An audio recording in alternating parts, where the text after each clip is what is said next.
Oui, salut à tous les amis à God's Love International Venture Glive en sigle Nzamba Pambola Bino partout vos amis na RD Congo na Angola pe na Congo Brazzaville na France Afrique pe mikil nyo se poto bo sepela parce que ce soit poto Glive aye lisusu na continuité à film na biso totala ki première partie et les ali sans doute suite deuxième partie film wapeza na ba petit makambo mikuse na taye kasi makamoko bazosala.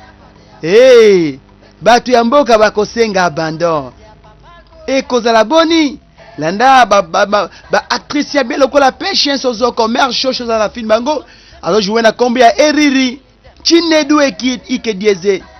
Alors jouer na kombo ya Epere, Osita Iheme.